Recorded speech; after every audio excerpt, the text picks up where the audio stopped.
Well,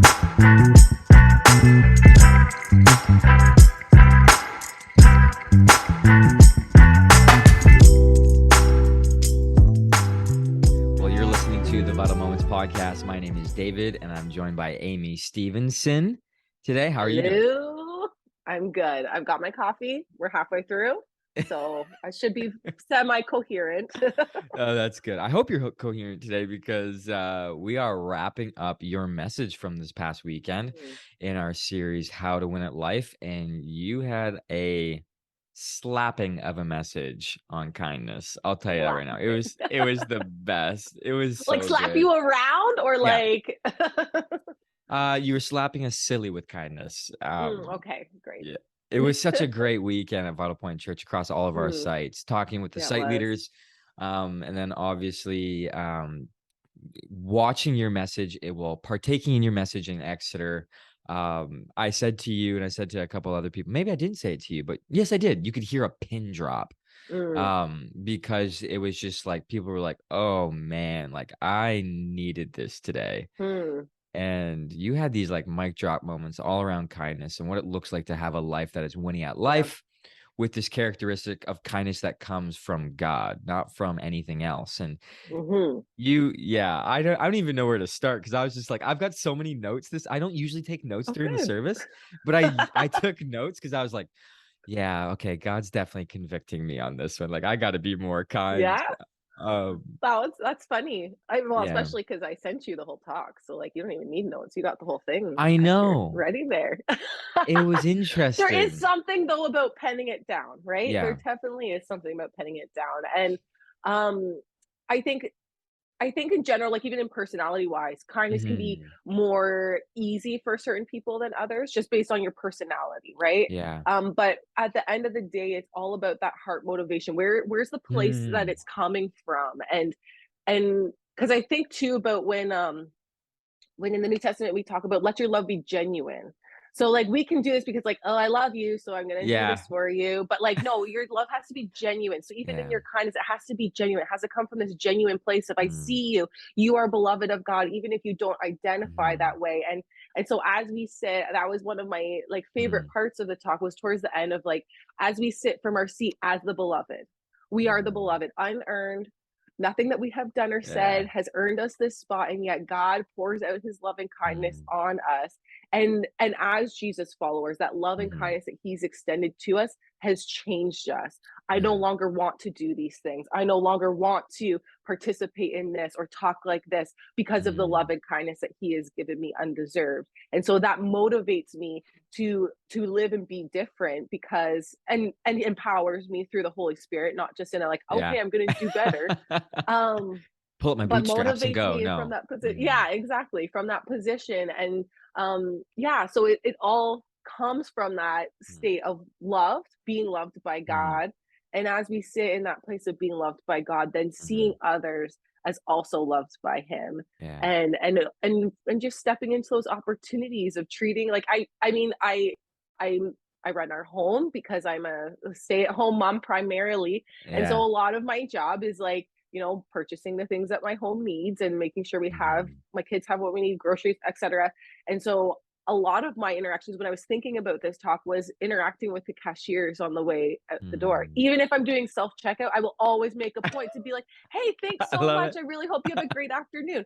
Like, just I know that people are like, "Oh, that's random acts of kindness." No, like I'm intentional Mhm. because especially like I'm around the corner from a Walmart, so there's one cashier that Yeah. I often see. So I Constant. Yeah.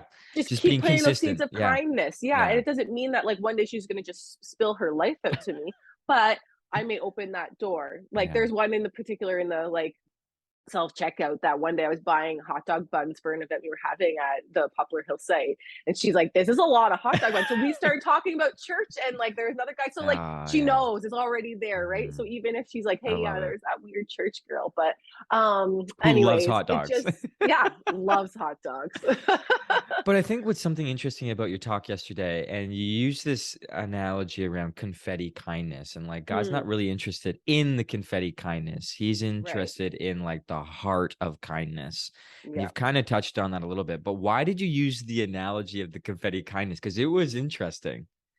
It's funny how that sort of developed actually as I was writing it, and even furthermore as like Ron and I had talked about it Mm. and walked through my talk together with him. Because it was truly, I remember that sign clear as day at the mall, and like throw and I literally like looked it up to make sure I was didn't make it up in my head and like how the phrase actually went, because I just it honestly, it was one of those things I'm like, I want to love this because that like kindness is about all about what Jesus wanted to do. Mhm. And yet, like that sign just irked me. Like What there was the was just sign this again? What peace was the inside. sign again? So it said to throw kindness like confetti. Yeah. So I'm an aggressive person sometimes. And so when I hear that phrase too, I think of it like aggressively, like, yeah, you get kindness, you get kindness, you get Like kindness. And Oprah. it's like, yeah, but like in almost like an aggressive way and in a Mm, showy way, right? Like I really, as I think about that, I picture that like mm, that kindness ends up being more about me because mm. I'm this person that's like, hey, like throwing this Yeah. confetti and it's just, it's useless. And so as I like, it just Mhm. ended up being a good analogy as we walked through it and picked it apart because, yeah, it made me feel good for that moment, but like Yeah. it doesn't change anything. It's not useful Yeah. like the kindness that Paul is Mhm. talking about here. That it's supposed to Mhm. be useful. It's supposed to be in service to others, not just this moment of you get a free Yeah. coffee in the drive-through Tim Yeah. Hortons, And here's but what rather, yeah, yeah, and here's what's go. interesting about that is because you said kindness that's alive in the spirit isn't random. Yeah, Kindness that's alive in the spirit isn't random because it's a character so that becomes part of who you are. And when it right. becomes part of who you are, kindness opens doors for us to live out our faith, Yeah, which then, this was the big thing. This is where I felt convicted. It leads people to healing. yeah, Like our kindness to people, no matter what their stance is, no matter what their political view is, no matter what, if they're a crappy neighbor, no matter what, mhm, our kindness actually could be the front door to them actually being reconciled and healed from right. within by the Father. Yeah, absolutely.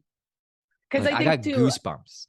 well, I think about those encounters that Jesus had with Mhm. people, and specifically, like Ron had talked about this probably months ago, but like Mhm. unpacking that woman with the issue of blood where she encountered Jesus, touched the garment, Yeah. was healed. So there was that moment where there was, and Jesus could Mm. have just let that pass, right? He could have just been like, great, there you go. But rather, that healing, that kindness through that healing that she received, Mm. opened that door where then he said, daughter, you've been healed, right? Where he then re-identifies and reestablishes her Yeah. as the beloved, as loved, and bring a healing to the wholeness of the person, not just that physical encounter. And so I do really think that kindness and a kindness that people are just like, man, like I don't get you, like where it often will Yeah. cost us something, right? And they will open that door. And Mm. something I didn't say, I said live yesterday and I didn't say in the recording because it wasn't in my notes, but my mom and dad actually came to the second service. That's Awkward cool. for my mom because I used her analogy. But but he had said the one part that hit him was um, I said that sometimes, especially with kindness, we have to take that step of obedience and our heart Mm. will follow. So recognizing that, yeah, maybe we're being moved with compassion, like God is irking us or convicting Yeah. us, like you were saying, that like I need to be kind in this moment. Our Mm. heart might not be in it. We might be like, but God, look, they are Yeah. this, they are Exactly. this, they are this, or Yeah. whatever. I'm just not in the mood. I don't have anything to give. Mhm. And we just need to step into obedience. And I think when we do step into that obedience, our heart Mhm. will follow.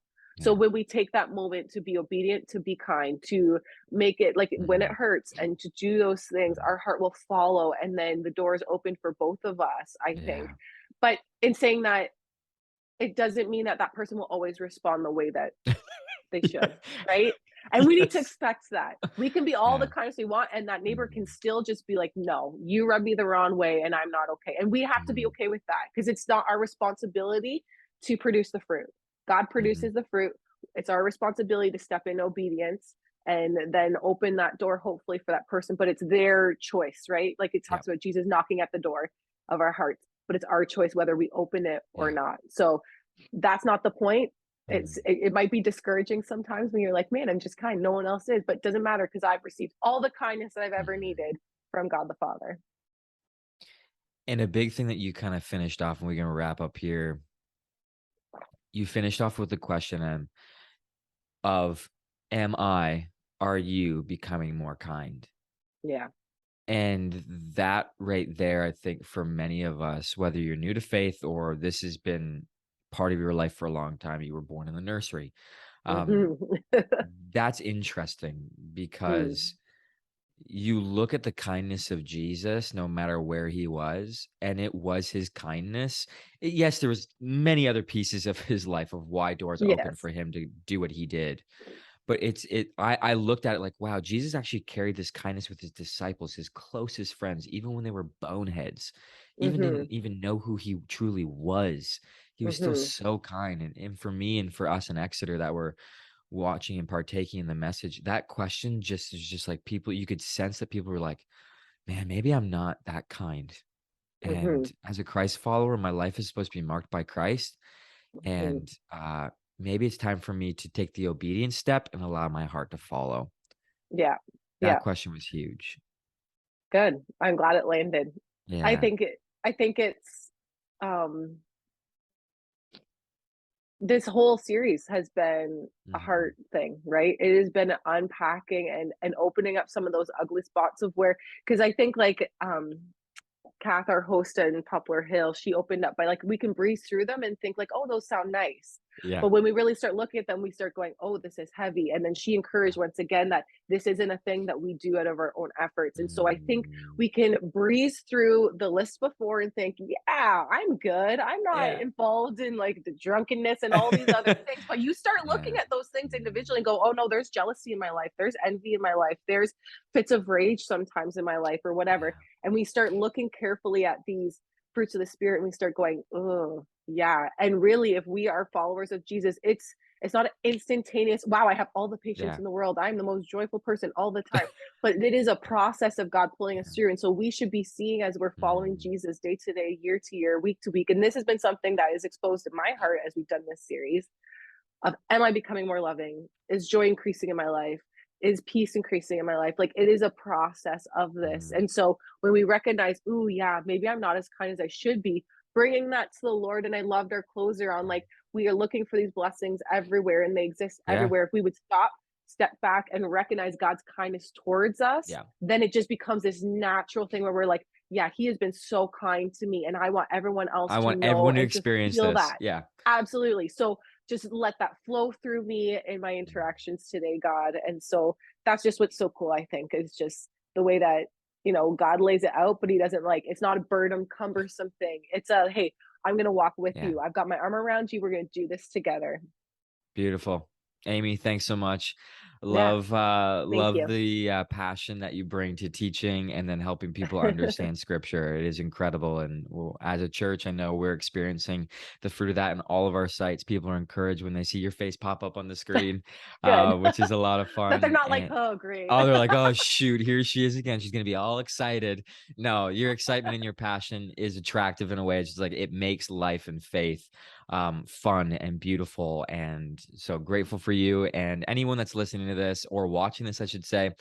Make sure you're getting connected to Vital Point Church. We're launching brand new connect groups in the new year. We're training our connect groups like in a few weeks as we speak. It's going to be a lot of fun to see what God does over the next few years with these connect groups. And this is where we actually talk about life and faith, not just actually, but outside of a Sunday morning, where you get Mhm. time to ask your questions, show your doubts. It's okay. Be vulnerable with friends and family and build trust with one another. And we believe that God, by his spirit, there will be healing, there will be breakthrough and Yeah. revelation on who he is in your life and how he desires to be in relationship with you. So, Amy, thank you so much.